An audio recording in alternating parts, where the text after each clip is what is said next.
Right, I'm a minute or two early, but I'm in a hurry today. I've got a phone call at 2 o'clock and I've got to get the dog out for a walk before then. Hope all's well. Wednesday, what is it? October 3rd, 2018, and I've just banged the table again there. Apologies. Listen, I've been, sadly, for the last 45 minutes or thereabouts, watching say it for me, the Theresa May address to the Conservative Party conference.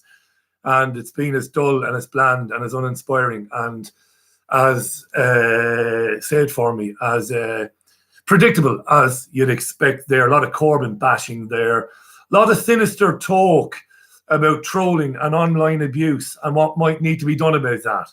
And I might get into some of that in the monologue later on. Pretty sinister stuff, that.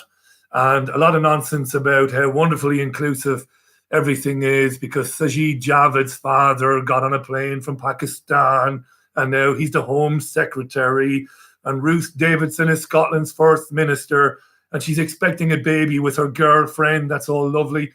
What else did she say? And Esther McVey came through a care home, and she went from a care home to the cabinet. She's the Secretary of State for Work and Pensions, Esther McVey.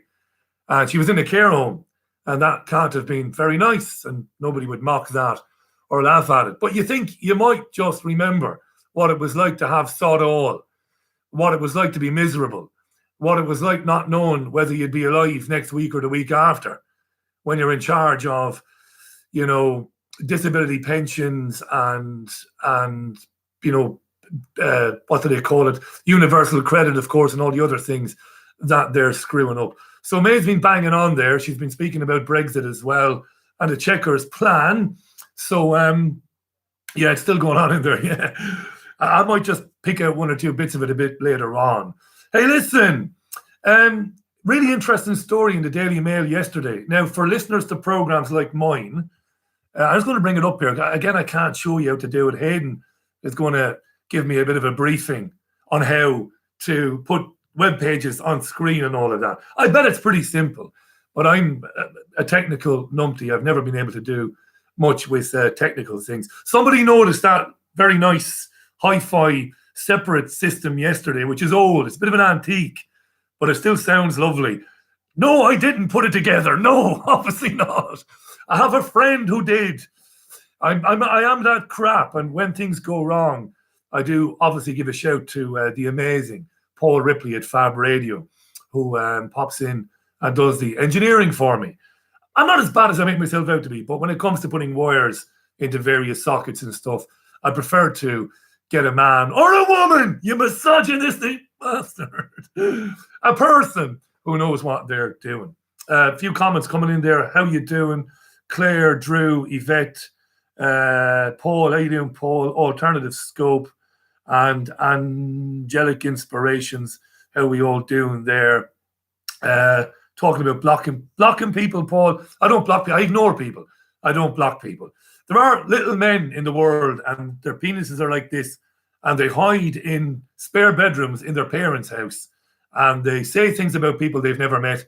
And if they're lucky to get a couple of hundred views, I don't pay any attention to Muppets like that. Never have done and never will.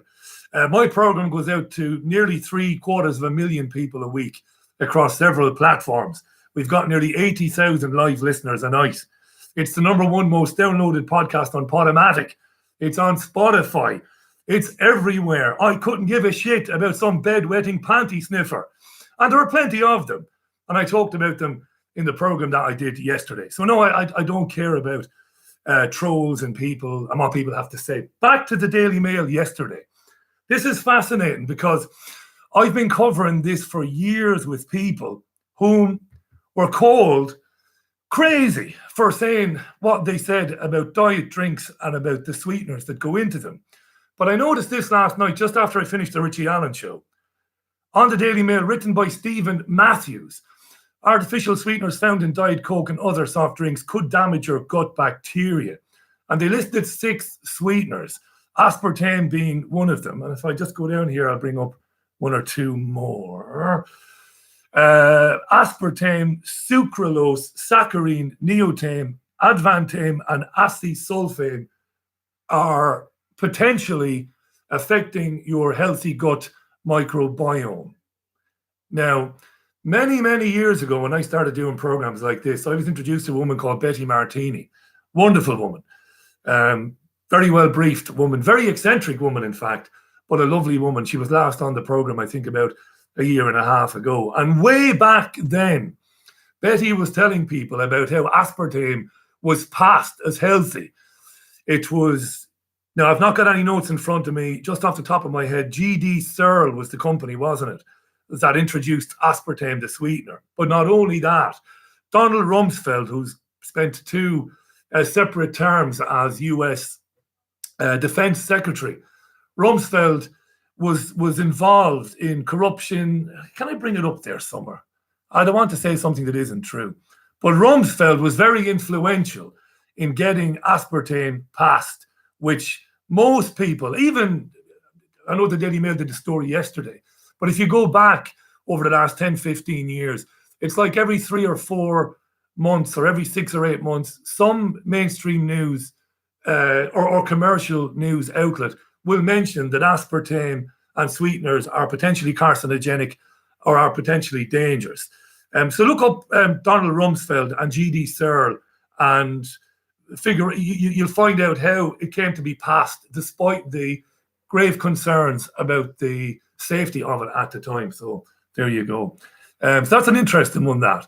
And I mentioned on Twitter last night that I've been obviously over the years in contact with people like Joseph Mercola and Maria Heller. I mentioned Betty Martini there, Robin Falkoff, Rima Lebo. Some of those people, general practitioners who've been warning about these sweeteners. Don't drink that shit. I mean, if you're worried about your weight and your general health, fair enough, but don't drink diet drinks. Don't drink energy drinks that use these sweeteners, because you've got Ben Gurion University now in Israel, and you've got universities in Singapore saying that, look, our experiments are showing us that these sweeteners are basically fucking up your gut, so don't use them. And in fact, they often, in many people, they have the opposite effect. People don't lose weight, they gain weight. Spoke about this on a program last week as well. There's not much else going on outside of the Tory party conference today. Let me have a look there. No, there isn't. I know the International Criminal Court has issued a decree that the United States lift sanctions against Iran. Not that the United States is going to pay any attention to the International Criminal Court, but I might talk a little bit about that in the program later on as well. So there you go. So all is good. All is good. Can't complain. Got a phone call at 2 o'clock, so I'm going to end this pretty quickly, and I'll be with you then at 5 on Europe's most listened to independent radio show by a country mile, and you make it so. So join me. I'm on Fab Radio 2. I'm on the TuneIn Radio app. What else am I on? Cogent Radio, triggerwarning.tv. And the programs are archived each evening on iTunes, on Spotify, on Podomatic. They're on the Truth Seeker app, which is a brilliant app, which carries about 50 or 60 different programs. Some you'll like, some you won't, but that's okay as well. So good stuff. Oh, yeah, tonight, yeah, Christ, yeah. Deborah Tavares. What's her website again? Let's have a look there.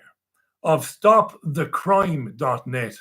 Stopthecrime.net. Deborah Tavares has never been on the program, although she thinks she was on a TV show with me several years ago, but I don't think she was. Which is a very interesting woman, has been blogging and writing and speaking for many years about 5G, about Agenda 21, Agenda 30, about smart meters.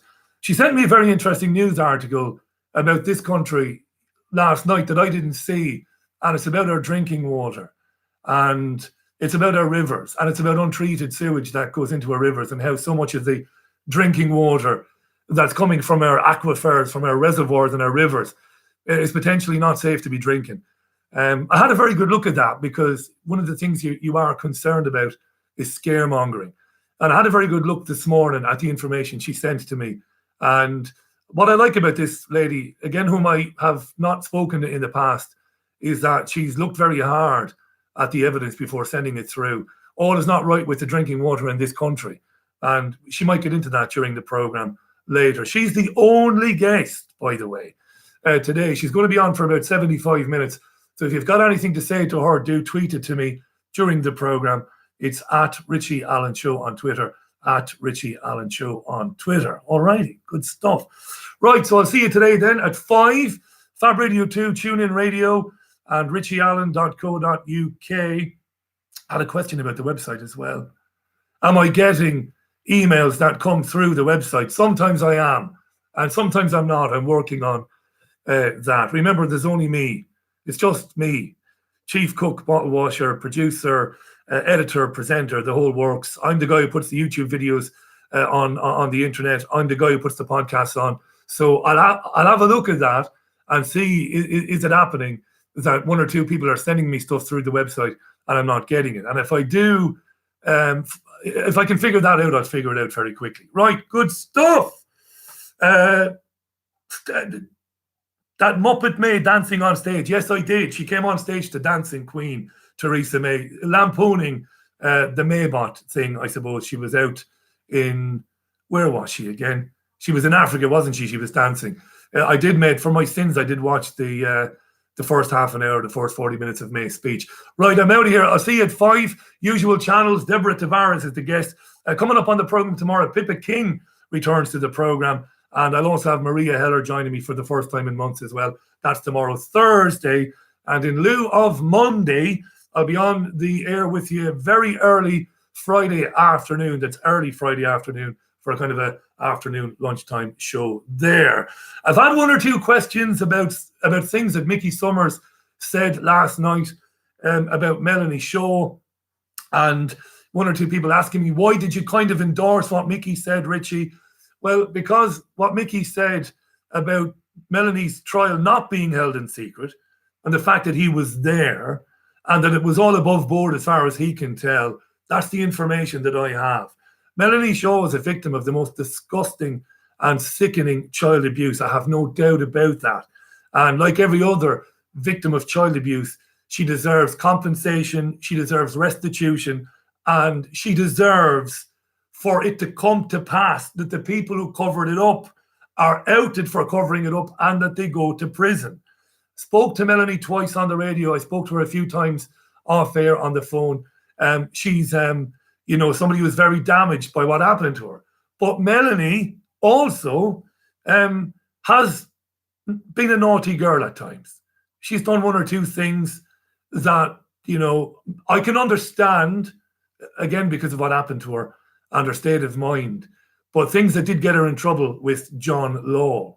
And there are people who claim to be representing Melanie Shaw. You know who they are. I don't care about them. I don't care about what anybody else is doing.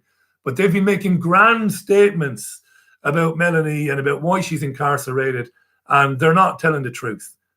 And that's all I'm going to say about that.